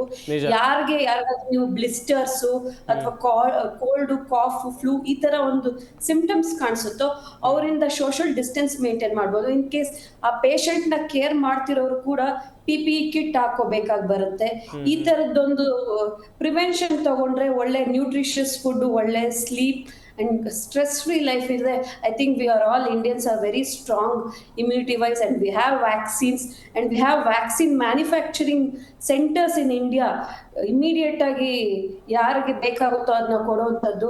ಸೊ ಅದ್ರ ಬಗ್ಗೆ ಆತಂಕ ಪಡುವಂಥ ಅವಶ್ಯಕತೆ ಏನಿಲ್ಲ ಅಂತ ಹೇಳಕ್ ಇಷ್ಟಪಡ್ತೀನಿ. ಎಸ್, ವೆಲ್ ಹರಿ ಸರ್, ಆಫ್ರಿಕಾ ದೇಶದ ಜೀವನ ಶೈಲಿ, ಲೈಫ್ ಸ್ಟೈಲ್, ನಾವು ಅಲ್ಲಿಗೆ ಹೋಗಿ ನೋಡಲೇಬೇಕಂತಿಲ್ಲ. ನಾವು ಒಂದು ಯೂಟ್ಯೂಬ್ ವಿಡಿಯೋದಲ್ಲಿ ನೋಡಿದ್ರು ಕೂಡ ಗೊತ್ತಾಗುತ್ತೆ ಎಷ್ಟರ ಮಟ್ಟಿಗೆ ಇದೆ ಅಂತೇಳಿ. ಕ್ಲೀನ್ನೆಸ್ ಇಲ್ವೇ ಇಲ್ಲ. ಕೆಲವೊಂದಿಷ್ಟು ಪ್ರದೇಶಗಳನ್ನು ನೋಡ್ತಾ ಹೋಗೋದಾದರೆ ಆಫ್ರಿಕಾ ಖಂಡದಲ್ಲಿ ಈ ಸ್ವಚ್ಛತೆಯನ್ನು ಮರೆತಿದ್ದೇ ಅವರಿಗೆ ಈ ಪ್ರಾಬ್ಲಮನ್ನು ತಂದಿಟ್ಟಿದೆ ಅನ್ನುವಂಥದ್ದು ಸಹಜ.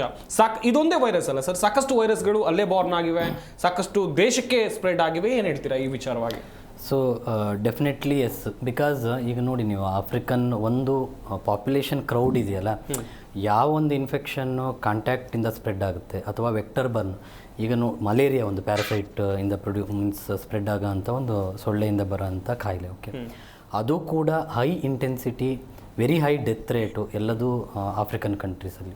ಈ ವೈರಸಸ್ಸು ವಿಚ್ ಕ್ಯಾನ್ ಸ್ಪ್ರೆಡ್ ಒಂದು ಪರ್ಸನಿಂದ ಒಂದು ಪರ್ಸನ್ಗೆ, ಐದರ್ ಕಾಂಟ್ಯಾಕ್ಟ್ ಅಥವಾ ಏರ್ ಬಾರ್ನು, ಓವರ್ ಕ್ರೌಡಿಂಗು. ಮತ್ತು ಇನ್ನೊಂದು ಪ್ರಾಬ್ಲಮ್ ಅಂದರೆ ಅವ್ರದ್ದು ಲ್ಯಾಕ್ ಆಫ್ ಬೇಸಿಕ್ ಸ್ಟ್ರಕ್ಚರ್ಸು.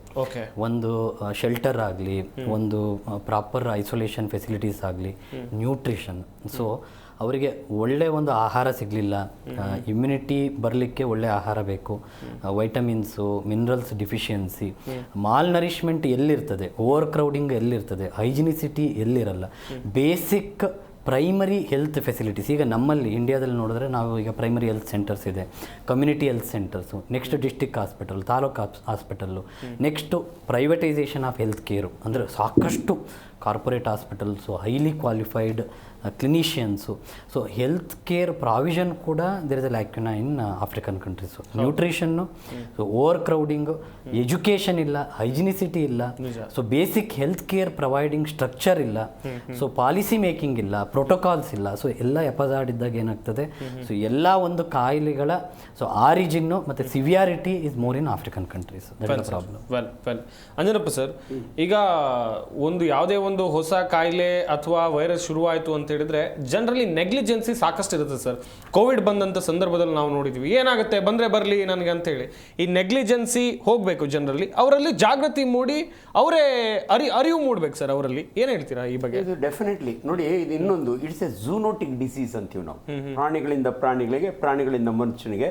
ಅದಕ್ಕೆ ಆಫ್ರಿಕಾದೊಳಗೆ ಅನಿಮಲ್ಲು ಈ ಮನುಷ್ಯರ ಕಾಂಟ್ಯಾಕ್ಟ್ ನಾವು ತುಂಬಾ ಜಾಸ್ತಿ. ಅವ್ರು ಫಾರೆಸ್ಟ್ ಹೋಗ್ತಾರೆ ಫುಡ್ ತರಲಿಕ್ಕೆ, ಅದರಿಂದ ಮೋಸ್ಟ್ ಆಫ್ ದಿ ಡಿಸೀಸಸ್ ಅಲ್ಲಿಂದ ಬರ್ತವೆ ಅಂತ. ಅಂಡ್ ಅದೇ ಯಾವತ್ತೂ ಕೂಡ ನೋಡಿ, ಅದಕ್ಕೆ ನಾವು ನಿಮ್ಮ ಜೊತೆಗೆ ಸೇರಿಕೊಂಡು ಮಾಧ್ಯಮದ ಮುಖಾಂತರ ಜಿ ಕನ್ನಡದಿಂದ ಜನಗಳಿಗೆ ನಾವು ಇಷ್ಟು ಜನ 4 ಜನ ಸ್ಪೆಷಲಿಸ್ಟ್ ನಿಮ್ಮೊಟ್ಟಿಗೆ ಸೇರ್ಕೊಂಡು ಇನ್ಫಾರ್ಮೇಶನ್ ಕೊಡ್ತಿದ್ದೀವಿ ಹೊರತು ನಾವೇನು ಎದುರಿಸ್ತಾ ಇಲ್ಲ. But information is important. ಯಾಕಂದ್ರೆ ಇದಂತೂ ನಾವು ಸ್ಪಷ್ಟವಾಗಿ ಹೇಳ್ತಾ ಇದ್ದೀವಿ, ಒಂದು ಡೆತ್ 150 ಕೋಟಿ ಜನದಲ್ಲಿ ಏನು ಇದಿಲ್ಲ, ಬಟ್ ಅದ್ರನ್ನೂ ಪ್ರಿವೆಂಟ್ ಮಾಡ್ಬೋದಲ್ಲ.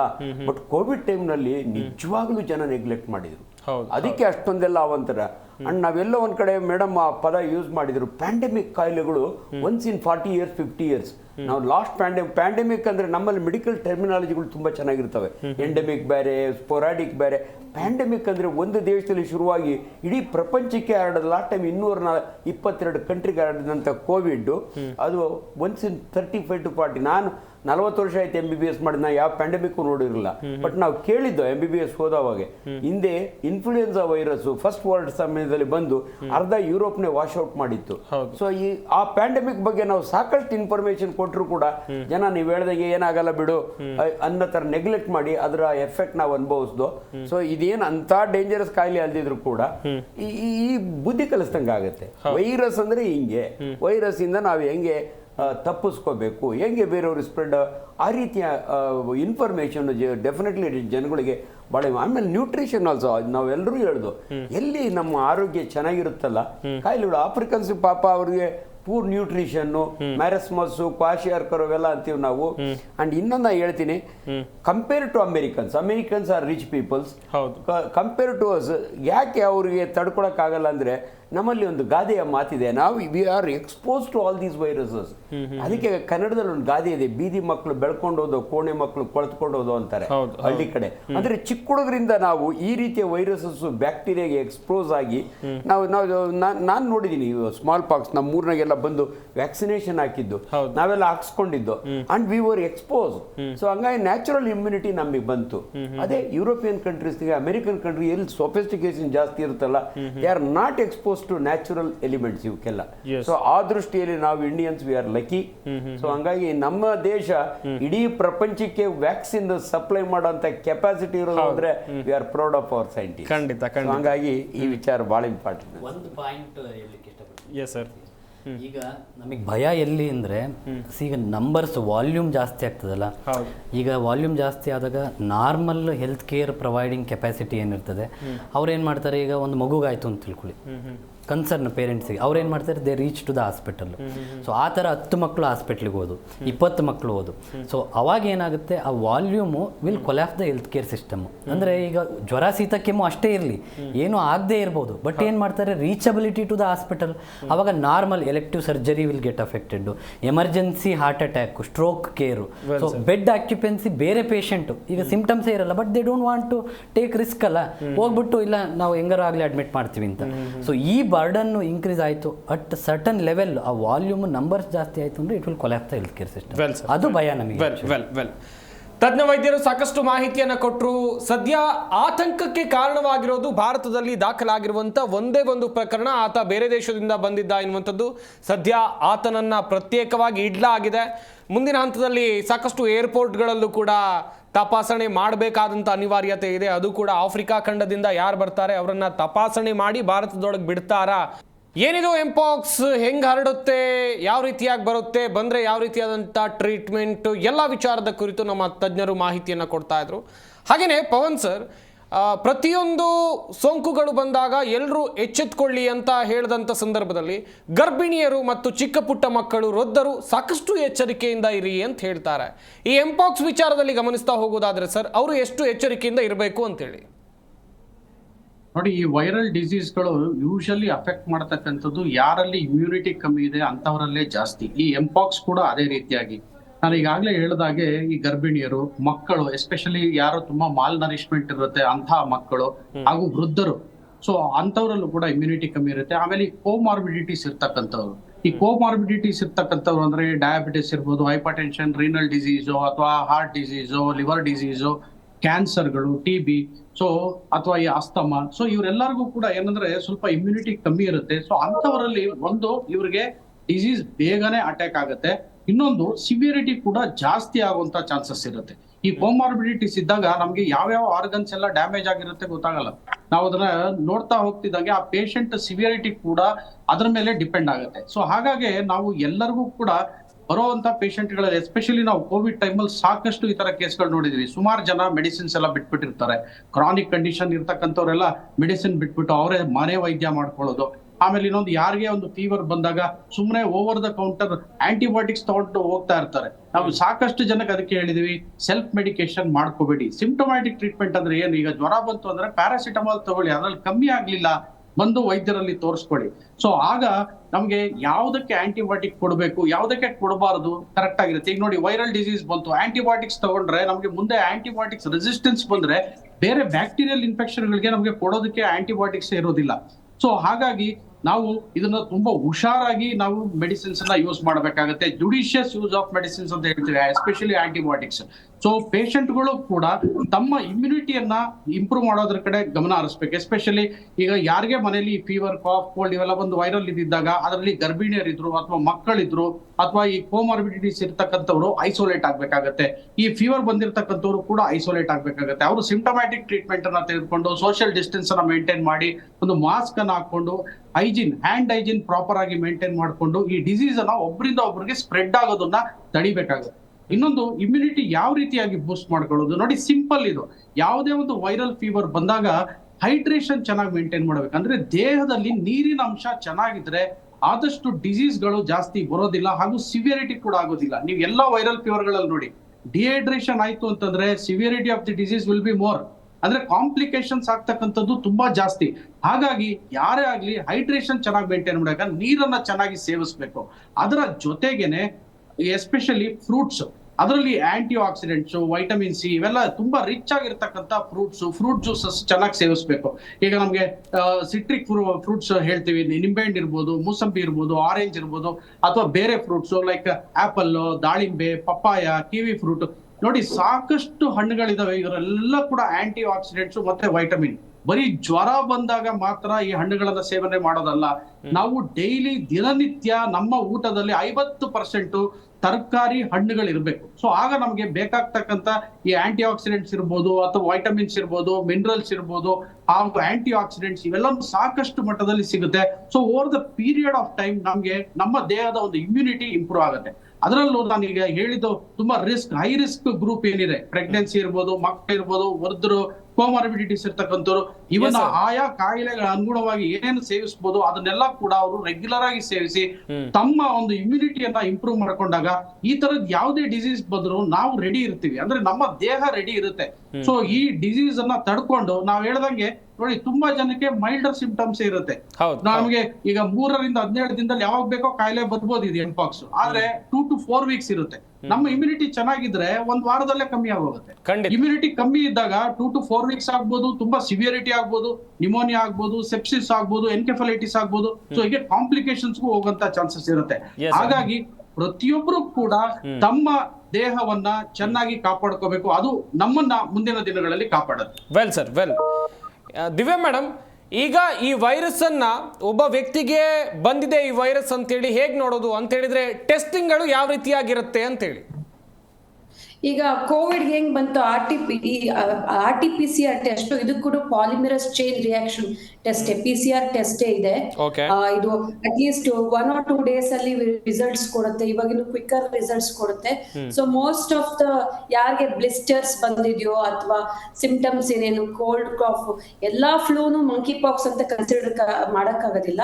ಬಟ್ ಬ್ಲಿಸ್ಟರ್ಸ್ ಯಾರಿಗೆ ಹುಣ್ಣು ಆಗೋ ತರ ಆಗಿರೋದು, ಪಸ್ ತರ ಆಗಿರೋದು, ಈ ತರದೊಂದು ಸಿಂಪ್ಟಮ್ಸ್ ಮಾಡೋದಕ್ಕೆ RT-PCR ಟೆಸ್ಟ್ ಏನಿದೆಯೋ ಅದ್ ಮಾಡ್ಬೋದು. ಇವಾಗ RT-PCR ಎಷ್ಟು ಫಾಸ್ಟ್ ಫಾರ್ವರ್ಡ್ ಆಗಿದೆ ಅಂದ್ರೆ ಕೆಲವೇ ಗಂಟೆಗಳಲ್ಲಿ ರಿಸಲ್ಟ್ಸ್ ಕೂಡ ಕೊಡ್ತಾ ಇದೆ. ಸೊ ಈ ತರ ಟೆಸ್ಟ್, ಲ್ಯಾಬೊರೇಟರಿ ಟೆಸ್ಟಿಂಗ್ ಇನ್ಕ್ರೀಸ್ ಮಾಡ್ಬೇಕು. ಯಾರ್ಯಾರಿಗೆ ಈ ತರ ಸಿಂಪ್ಟಮ್ಸ್ ಕಾಣಿಸ್ತಾ ಇದೆಯೋ ಅವ್ರಿಗೆಲ್ಲ PCR ಟೆಸ್ಟಿಂಗ್ ಮಾಡ್ಬೇಕು. ಮತ್ತೆ ಅವ್ರ ಜೊತೆ ಅಸೋಸಿಯೇಟ್ ಯಾರು ಪೇಷಂಟ್ಸ್ ನ ಕೇರ್ ಮಾಡ್ತಾ ಇದಾರೋ, ಪೇಷಂಟ್ಸ್ ನ ಕ್ಲೋಸ್ ಅಸೋಸಿಯೇಟ್ ಆಗಿರ್ತಾರೋ ಅವರು ಮಾಡ್ಬೇಕಾಗಿ ಬರುತ್ತೆ. ಆಮೇಲೆ ಇನ್ನೊಂದು ಆತಂಕಕಾರಿ ವಿಷಯ ಅಂದ್ರೆ, ಈ ಲ್ಯಾಬ್ ಅಲ್ಲಿ ಯಾರು ಈ ಸ್ಯಾಂಪಲ್ಸ್ ನ ಹ್ಯಾಂಡಲ್ ಮಾಡ್ತಿರ್ತಾರೋ ಅವರು ಕೂಡ ತುಂಬಾ ಸೆನ್ಸಿಟಿವ್ ಇರ್ತಾರೆ. ಈ ಒಂದು ವೈರಸ್ ಅವ್ರಿಗೂ ಕೂಡ ಅಂಟುವಂತ ಚಾನ್ಸಸ್ ಜಾಸ್ತಿ ಇದೆ. ಸೊ RT-PCR ಟೆಸ್ಟಿಂಗ್ ಇವಾಗ ಏರ್ಪೋರ್ಟ್ಸ್ ಗಳಲ್ಲಿ ಈ ಆಫ್ರಿಕನ್ ಕಂಟ್ರೀಸ್ ಇಂದ ಬಂದಿರೋರ್ನ ಕ್ವಾರಂಟೈನ್ ಮಾಡುವಂಥದ್ದು, ಯಾರಿಗೆ ಸಿಂಪ್ಟಮ್ಸ್ ಕೆಲವೊಂದು ಸಿಂಪ್ಟಮ್ಸ್ ಕಾಣಿಸ್ತಿದ್ಯೋ ಕ್ವಾರಂಟೈನ್ RT-PCR ಮಾಡೋದ್ರಿಂದ ಒಂದು ಪ್ರಿವೆಂಟಿವ್ ಮೆಷರ್ ತಗೋಬಹುದು ಅಂತ ಹೇಳಕ್ ಇಷ್ಟಪಡ್ತೀನಿ. Well madam. Doctor Harish sir, ಗಮನಿಸ್ತಾ ಇದ್ವಿ, ಪ್ರತಿಯೊಂದು ವೈರಸ್ಗಳು ಬಂದಾಗ ಪ್ರತ್ಯೇಕವಾಗಿ ಇರೋದು ವೆರಿ ಇಂಪಾರ್ಟೆಂಟ್. ಓರ್ವ ವ್ಯಕ್ತಿ ವೈರಸ್ ತಗುಲಿದೆ, ಆತ ಐಸೋಲೇಷನ್ನಲ್ಲಿ ಇರಬೇಕು ಅನ್ನುವಂಥದ್ದು ವೆರಿ ಇಂಪಾರ್ಟೆಂಟ್ ಆಗುತ್ತೆ ಈ ವೈರಸ್ನ ವಿಚಾರದಲ್ಲಿ ಹೇಳ್ತಾ ಹೋಗೋದಾದ್ರೆ. ಸೊ ಅದು ಈ ವೈರಸ್ಸಿಗೂ ಅಪ್ಲೈ ಆಗುತ್ತೆ, ನೋ ಡೌಟು. ಈಗ ಎಲ್ಲ ವೈರಸ್ ಸ್ಪ್ರೆಡ್ ಆಗೋದು ಅದೇ ಹೇಳ್ದಂಗೆ ಲೇಯರ್ ಬಾರ್ನ್ ಇಲ್ಲ ಕಾಂಟ್ಯಾಕ್ಟ್ ಬಾರ್ನ್ ಅಂತ ನಾವೇನು ಕರಿತೀವಿ. ಸೊ ಈ ವೈರಸ್ಸು ಕೂಡ ಕಾಂಟ್ಯಾಕ್ಟ್ ಇದರಿಂದ ಸ್ಪ್ರೆಡ್ ಆಗೋದ್ರಿಂದ ಸೊ ಆಬ್ವಿಯಸ್ಲಿ ಈಗ ಮನೆಯಲ್ಲಿ ಒಬ್ಬನಿಗೆ ಐದರ್ ಸಸ್ಪೆಕ್ಟೆಡ್ ಇಲ್ಲ ಪ್ರೂವ್ ಆಗಿದೆ. ಸೊ ಸಸ್ಪೆಕ್ಟೆಡ್ ಅಂದರೆ ನಾವು based on clinical science and symptoms. ಇಲ್ಲಪ್ಪ ಅವನಿಗೆ ಫೀವರ್ ಬಂದಿದೆ, ರನ್ನಿಂಗ್ ನೋಸ್ ಇತ್ತು, ಹೆಡೇಕ್ ಇತ್ತು, ಈಗ ಗುಳ್ಳೆ ಸ್ಟಾರ್ಟ್ ಆಗಿದೆ, ಸೊ ವಿ ಆರ್ ಸಸ್ಪೆಕ್ಟಿಂಗು.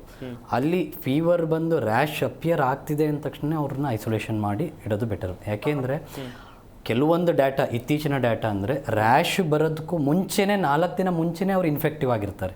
ಅಂದರೆ 4 ದಿನ ಇದೆ ಇನ್ನೂ ಅವನಿಗೆ ಗುಳ್ಳೆ ಬರಲಿಕ್ಕೆ ಅಂದರೆ ಅವತ್ತಿಂದನೇ ಇನ್ಫೆಕ್ಟಿವ್ ಅಂದರೆ ಒಬ್ಬರಿಂದ ಒಬ್ಬರಿಗೆ ಸ್ಪ್ರೆಡ್ ಆಗೋ ಚಾನ್ಸಸ್ ಇರ್ತದೆ. ಸೊ ಅಲ್ಟಿಮೇಟ್ಲಿ ಅಂದರೆ ನೀವು ಇವತ್ತು ಎಕ್ಸ್ಪೋಸ್ ಆಗಿ ಒಬ್ಬ ಪರ್ಸನ್ನು ಇನ್ಫೆಕ್ಟೆಡ್ ಪರ್ಸನ್ಗೆ ಎಕ್ಸ್ಪೋಸ್ ಆದರೆ 21 ದಿನದಲ್ಲಿ ಯಾವಾಗ ಬೇಕಾದರೂ other person can get infected. So obviously ಈಗ ಏನಾಗುತ್ತೆ, ಈಗ ನಾವು ಎಲ್ಲ ಶೀತ ಕೆಮ್ಮು ಜ್ವರನೂ ನಾವು ಓಕೆ ಐಸೋಲೇಷನ್ಲಿ ಇಡ್ತೀವಿ. So then very difficult. ಈಗ day to day life practice ಮಾಡಬೇಕು, ವರ್ಕ್ ಮಾಡಬೇಕು. So may be simple like cold cough ಇತ್ತು, ಸೊ ಮಾಸ್ಕ್ ಹಾಕ್ಕೊಂಡು, ಸೊ ವಿ ನೀಡ್ ಅಬ್ಸರ್ವೇಷನ್. ಅವ್ರಿಗೇನಾದರೂ ಫೀವರ್ ಜಾಸ್ತಿ ಆಗ್ತಾ ಹೋಯ್ತು, ರ್ಯಾಶ್ ಸ್ಟಾರ್ಟ್ ಆಯ್ತು ಅಂದರೆ definitely at that point isolation ಬೇಕಾಗ್ತದೆ.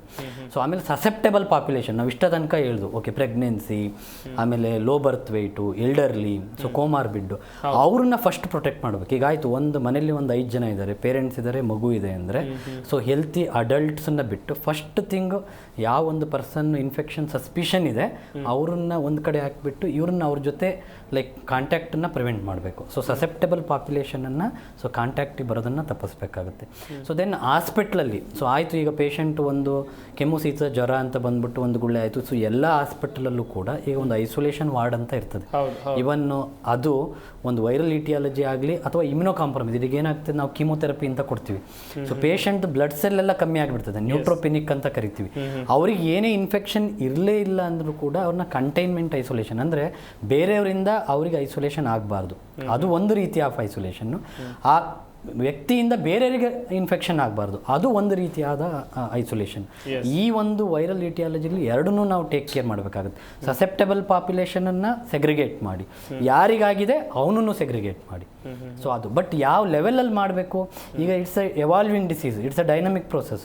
ಇಷ್ಟಕ್ಕೆ ಹಾಲ್ಟ್ ಆಯಿತು, ಕಾಂಟ್ಯಾಕ್ಟ್ ಟ್ರೇಸಿಂಗ್ ಮಾಡೋದು, ಸೊ RT-PCRs ಮಾಡೋದು, ಸೊ ಏರ್ಪೋರ್ಟಿಂದ ಮೀನ್ಸ್ ಇಂಟರ್ನ್ಯಾಷನಲ್ ಟ್ರಾವೆಲ್ ಮೇಲೆ ಸ್ವಲ್ಪ ರೆಸ್ಟ್ರಿಕ್ಷನ್ ಆಯಿತು, ಸೊ ಪ್ರಾಪರ್ ಅವ್ರನ್ನೆಲ್ಲ ನಿಗಾ ಮಾಡಿಬಿಟ್ಟೆಲ್ಲ ಮಾಡೋದು, ಇಲ್ಲಿಗೆ ನಿಲ್ತು ನೋರಿ. ಓಕೆ, ಇದು ನಿಲ್ಲಿಲ್ಲ, ಒಂದಿದ್ದು 2 ಆಯಿತು 3 ಆಯಿತು, so then you have to take all this isolation precautions. Yes sir, well Anjanappa sir, ಪ್ರತಿಯೊಂದು ವೈರಸ್ಗಳು ನಮ್ಮ ದೇಶಕ್ಕೆ ಬಂದಾಗ ಬೇರೆ ದೇಶಗಳಿಂದಲೇ ನಮ್ಮ ದೇಶ ಪೆಟ್ಟು ತಿಂದಿದ್ದು, ನಮ್ಮ ದೇಶ ಕಷ್ಟವನ್ನು ಅನುಭವಿಸಿದ್ದು. ಈಗ ಹೊಸ ವೈರಸ್ ಹೆಸರು ಕೇಳಿ ಬರ್ತಾ ಇದೆ, ಓರ್ವರ್ನಲ್ಲಿ ಪತ್ತೆಯಾಗಿದೆ. ನಮ್ಮ ಕೇಂದ್ರ ಸರ್ಕಾರ, ಕೇಂದ್ರ ಆರೋಗ್ಯ ಇಲಾಖೆ, ಎಲ್ಲ ರಾಜ್ಯಗಳ ಆರೋಗ್ಯ ಇಲಾಖೆ ಯಾವ ರೀತಿಯಾಗಿ ಅಲರ್ಟ್ ಆಗಬೇಕು, ಯಾವೆಲ್ಲ ಕ್ರಮಗಳನ್ನು ಕೈಗೊಳ್ಳಬೇಕು? ಸರ್, ಜನಸಾಮಾನ್ಯರಿಗೆ ಒಂದು ಆತಂಕ, more number of medical colleges, more number of doctors, ಹೊಸ ಕಾಯಿಲೆ ಬರ್ತಿದೆ ಸರ್. ವೈರಸ್ಗಳು ನಮ್ಗೇನ ಮೊದಲೇ ಇದಾವೆ ಭೂಮಿಯ ಮೇಲೆ. ಆ ಪರ್ಟಿಕ್ಯುಲರ್ ಕಾಯಿಲೆ ಬಂದಾಗ ಒಂದು ಎಚ್ಚರ. ಎಲ್ಲ ಒಂದ್ ಕಡೆ ನಾವು ಮಾತಾಡಿದ ನಮ್ಮ ಮೆಡಿಕಲ್ ಟರ್ಮಿನಾಲಜಿಗಳು PHEIC ಅಂದ್ರೆ ಪಬ್ಲಿಕ್ ಹೆಲ್ತ್ ಎಮರ್ಜೆನ್ಸಿ ಅಂತ ಯಾವ ಡಿಕ್ಲೇರ್ ಮಾಡಬೇಕು ಅಂತ ಆರೋಗ್ಯ ಇಲಾಖೆ ಗೊತ್ತಿರುತ್ತದೆ ಸರ್.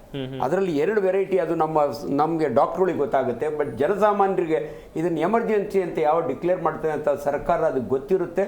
ಎಲ್ಲೋ ಒಂದು ಕಡೆ ನಮ್ಮ ಮನವಿ ಏನಂದ್ರೆ, ವೈದ್ಯರನ್ನ, ಸ್ಪೆಷಲಿಸ್ಟ್ನ ಕೋವಿಡ್ ಟೈಮ್ನಲ್ಲಿ ಹಂಗೆ ಮಾಡಲಿಲ್ಲ. ಆ ಕಮಿಟಿಯೊಳಗೆ ಯಾರ್ಯಾರೋ ಇದ್ರು, ಸೊ ಅಂಥದನ್ನ ಮಾಡಿದಿರ ಎಲ್ಲೋ ಜನಸಾಮಾನ್ಯರ ಆರೋಗ್ಯವನ್ನ ಇವತ್ತು ನೋಡಿ ಎಷ್ಟು ಚೆನ್ನಾಗಿ ನೀವು ಸೆಲೆಕ್ಟ್ ಮಾಡಿದಿರಿ ಅಂದ್ರೆ, ಹಿಂಗೆ ಇನ್ಫಾರ್ಮೇಶನ್ ಇರಬೇಕು, ಜನಗಳಿಗೆ ಅದ್ರ ಬಗ್ಗೆ ಅರಿವು ಮೂಡಿಸ್ಬೇಕು. ಅವಾಗ ಜನ ನೀವು ಇದನ್ನ ಮೆಚ್ತಾರೆ. ಸುಮ್ಮನೆ ಹೆದರ್ಕೋಬೇಡಿ, ಇದಾವೆ ವೈರಸ್ಗಳು ಇರ್ತಾವೆ, ಅವು ಇರಬೇಕು. ದೇವರು ಬಹಳ ಗ್ರೇಟ್, ಇವನು ಎಲ್ಲಕ್ಕೂ ಒಂದು ಬದುಕಲಿಕ್ಕೆ ಒಂದು ವ್ಯವಸ್ಥೆ ಮಾಡಿರ್ತಾನೆ. ನಾವು ಅದ್ರ ಜೊತೆಯಲ್ಲಿ ಒಂದು ವೈರಸ್ ಇಲ್ದಂಗೆ ಮಾಡಕ್ಕೆ ಆಗಲ್ಲ. ಹೆಂಗೆ ನಾವು ಬದುಕಬೇಕು, ಈ ಕಾಯಿಲೆ ಬಂತು ಗೊತ್ತಾಯ್ತು, ಅವನೊಬ್ಬನ ಐಸೋಲೇಟ್ ಮಾಡಿದ್ರೆ ಮುಗೀತು, ಇನ್ನು 135 ಕೋಟಿ ಜನ ಆರಾಮಾಗಿರ್ಬೋದು. ಬಟ್ ಎಲ್ಲ ಒಂದ್ ಕಡೆ ಯಾವಾಗ ಇವರು ಇಟ್ಸ್ ಎಮರ್ಜೆನ್ಸಿ ಅಂತ ಡಿಕ್ಲೇರ್ ಮಾಡಬೇಕು, ಯಾವಾಗ ಅವನ್ನ ಐಸೋಲೇಟ್ ಮಾಡಬೇಕು ಅನ್ನೋದನ್ನ ಜನಸಾಮಾನ್ಯರಿಗೆ ಮಾಡಿಕೊಟ್ರೆ ಸರ್ಕಾರದ ಜವಾಬ್ದಾರಿ ತುಂಬಾ ಚೆನ್ನಾಗಿರುತ್ತೆ ಅನ್ಸುತ್ತೆ ನನಗೆ. ಎಸ್, ವೆಲ್ ಸರ್, ನಮ್ಮ ಈ ಚರ್ಚಾ ಕಾರ್ಯಕ್ರಮದಲ್ಲಿ ಡಾಕ್ಟರ್ ಅಂಜನಪ್ಪ ಸರ್, ಹಾಗೆಯೇ ಡಾಕ್ಟರ್ ಎಂ ಹರೀಶ್ ಅವರು, ಹಾಗೆಯೇ doctor Divya, doctor Pavan sir join ಆಗಿ ಸಾಕಷ್ಟು ಮಾಹಿತಿಯನ್ನು ಕೊಟ್ಟರು. ನಿಮ್ಮೆಲ್ಲರಿಗೂ ಕೂಡ ಧನ್ಯವಾದಗಳು. ನೋಡಿದ್ರಲ್ಲ ವೀಕ್ಷಕರೇ, ಈ ಎಂಪಾಕ್ಸ್ ಅಂದರೆ ಏನು, ಮಂಕಿ ಪಾಕ್ಸ್ ಅಂದರೆ ಏನು, ಹೆಂಗೆ ಹರಡುತ್ತೆ, ಭಾರತದಲ್ಲಿ ಒಂದು ಕೇಸ್ ದಾಖಲಾಗಿದೆ. ಇನ್ಮುಂದೆ ಭಾರತ ಎಚ್ಚೆತ್ತುಕೊಳ್ಬೇಕಿದೆ ಅಂತ ಹೇಳಿದ್ರೆ ಆಲ್ರೆಡಿ ಆತನನ್ನು ಪ್ರತ್ಯೇಕವಾಗಿ ಇಡಲಾಗಿದೆ. ಮುಂದಿನ ಹಂತದಲ್ಲಿ ಏನಾಗಬಹುದು, ಆಫ್ರಿಕಾದಿಂದ ಬರುವಂಥ ಸಾಕಷ್ಟು ಜನರ ಮೇಲೆ ಈಗಾಗಲೇ ಕಣ್ಣಿಡಲಾಗಿದೆ. ಹಾಗೆಯೇ ಹರಿಯಾಣ ಮೂಲದ ವ್ಯಕ್ತಿ, ಆತ 26 ವರ್ಷದ ಯುವಕನಲ್ಲಿ ಈ ವೈರಸ್ ಪತ್ತೆಯಾಗಿರೋದು. ಮುಂಜಾಗ್ರತಾ ಕ್ರಮಗಳನ್ನು ಯಾವ ರೀತಿಯಾಗಿ ಜನ ತೆಗೆದುಕೊಳ್ಬೇಕು, ಯಾವುದೇ ಒಂದು ವೈರಸ್ ಆಗಲಿ ಕಾಯಿಲೆ ಆಗಲಿ ಬಂದಾಗ ಜನ ಭಯ ಬೀಳುವಂಥ ಅಗತ್ಯ ಇಲ್ಲ, ಆತಂಕ ಪಡುವಂಥ ಅಗತ್ಯ ಇಲ್ಲ. ತಾವು ಜಾಗೃತಿಯನ್ನು ವಹಿಸಿದ್ರೆ, ತಾವು ಜಾಗೃತರಾದರೆ ಯಾವ ವೈರಸ್ಸು ಯಾವ ಕಾಯಿಲೆನೂ ತಮ್ಮ ಹತ್ರಕ್ಕೆ ಬರೋದಿಲ್ಲ ಅಂತ ಹೇಳ್ತಾ ಈ ವಿಶೇಷ ಚರ್ಚಾ ಕಾರ್ಯಕ್ರಮವನ್ನು ಮುಗಿಸ್ತಾ ಇದ್ದೀವಿ. ನೋಡ್ತಾ ಇರಿ ಜಿ ಕನ್ನಡ ನ್ಯೂಸ್, ಸತ್ಯವೇ ಸುದ್ದಿಯ ಜೀವಾಳ.